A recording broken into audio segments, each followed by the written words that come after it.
आज हम कुछ ऐसे देशों के वॉर क्राइम्स जानने वाले हैं जिन्हें जानकर आपकी रूह कांप जाएगी। जापान 1939 में ड्यूरिंग द चाइनीज इन्वेजन दो जापानीज जर्नल एक कॉन्टेस्ट लड़ते हैं। अब कॉन्टेस्ट ये था कि इन लोगों को 100 चाइनीज को मारना है अपनी तलवार का इस्तेमाल करके, एंड जो सबसे पहले 100 लोगों को मारेगा वो जीत जाएगा। अब इस कॉन्टेस्ट को पूरा करने के लिए ये Chinese civilians and prisoners of war को मारना शुरू कर देते हैं, और हद तो यहाँ तक थी कि इन लोगों को जापानीज न्यूज़पेपर में एज अ हीरो बता रहे थे वो लोग। और जब ये अपनी तलवार से 200 से ज्यादा लोगों को मार देते हैं, फिर ये 100 से 150 पर शिफ्ट हो जाते हैं। लेकिन बाद में जब जापान के हारने के बाद इन दो जर्नल्स को ट्रायल पर रखा जाता है तो ये किलिंग्स को डिनाई करते हैं और ये कहते हैं कि इन्होंने जितने लोगों को मारा था वो क्लोज कॉम्बैट में मारा था। बट लेटर ऑन इन दोनों जर्नल्स को एग्जीक्यूट कर दिया जाता है फॉर देयर वॉर क्राइम्स।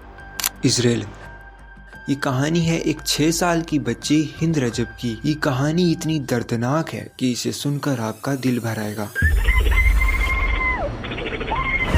समय था जनवरी 2024। एक 6 साल की बच्ची हिंद रजब इजरायली बॉम्ब से बचने के लिए गाजा सिटी को इवैक्यूएट करना चाहती थी। हिंद रजब के साथ 4 और फैमिली मेंबर थे उसके, जिसमें से एक 9 साल की कजन थी। 2 बजे का टाइम था और हिंद रजब की फैमिली गाजा से भागने की कोशिश कर रही थी। तभी उन्हें रोड के बीच में एक इजरायली टैंक दिखता है। अब ये टैंक हिंद रजब की कार से सिर्फ 2 फीट की दूरी पर था और उस टैंक का गनर हिंद रजब की कार पर ओपन फायर कर देता है और हिंद रजब की आंखों के सामने उसकी पूरी फैमिली मारी जाती है। लेकिन हिंद रजब किसी तरह इस हैवी गन फायर से बच जाती है। और याद रखना, हिंद रजब सिर्फ 6 साल की है और ये 6 साल की बच्ची हैवी गन फायर के अंडर पैरामेडिक्स को कॉल लगाती है और यही ऑडियो पूरी दुनिया में अभी वायरल है। हिंद रजब पैलेस्टीनियन अथॉरिटी से बैक करती है कि आओ मुझे बचा लो। इसके बाद कॉम्बैट एरिया में जाने के लिए पैलेस्टीनियन अथॉरिटीज इजरायली अथॉरिटी से परमिशन लेती हैं। लेकिन हिंद रजब को निकालने के लिए जब एम्बुलेंस उस कॉम्बैट जोन में एंटर करती है तो उसे भी उसी अंजाम में पहुंचा दिया जाता है जो कि हिंद रजब की फैमिली के साथ हुआ था। 12 दिन तक हिंद रजब और उसकी फैमिली की बॉडीज को वहां से कोई उठा नहीं पाया और 12 दिन बाद जब वहां पर पैलेस्टीनियन अथॉरिटीज पहुंची तो हिंद रजब एंड उसकी फैमिली की बॉडीज सड़ चुकी थी एंड टोटल 335 बुलेट्स उस कार पर हिट करी गई थी।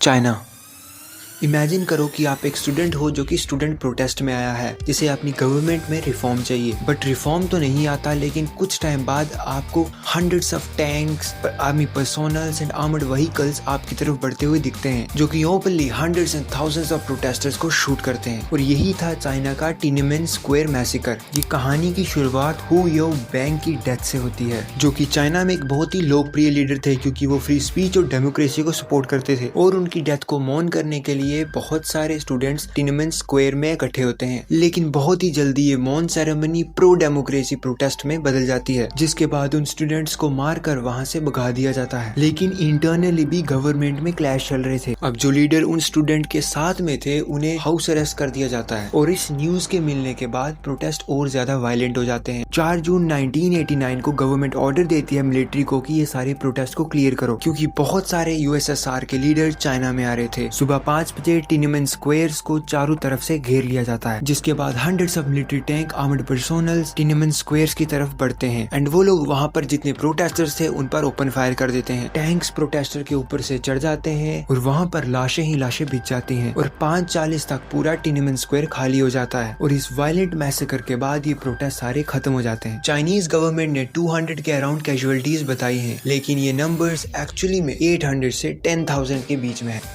यूएसए, ये पिछले जितने भी वॉर क्राइम्स मैंने बताए हैं उन सब में से सबसे ज्यादा हॉरिफिक है। 2006 में इराक ऑक्यूपेशन के दौरान ये कहानी है एक 14 साल की बच्ची अबील की। अबील की टोटल फैमिली 6 लोगों की थी, जिसमें उसके 2 माँ बाप, 2 छोटे भाई और एक 6 साल की बहन थी। अबील का घर इराक के टाउन मोहम्मदिया में यूएस बेस के करीब था। अब उस बेस के अंदर कुछ ऐसे यूएस सोल्जर्स थे जिनकी गंदी नजर अबील पर थी। अब जब अबील अपने गार्डन में काम करने जाती थी तो यूएस सोल्जर उसे दूर से देखते थे एंड पहले भी हाउस अरेस्ट के दौरान उन्होंने अबील को इनअप्रोप्रिएटली टच किया था। दिन था 12 मार्च 2006 का, जब a group of US soldiers अपना चेक पॉइंट छोड़कर अबील के घर जाते हैं। उस दिन उसके 2 छोटे भाई स्कूल गए थे, लेकिन उसके फादर, मदर और छोटी 6 साल की सिस्टर घर पर ही थी। अबील के घर में टोटल 5 यूएस सोल्जर एंटर होते हैं, जिनमें से एक अबील की फादर, मदर एंड सिस्टर को एक अलग रूम में ले जाता है। बाकी के यूएस सोल्जर्स एक एक करके अबील के साथ दुष्कर्म करते हैं। दूसरी तरफ वो जो एक सोल्जर था वो दूसरे रूम में अबील की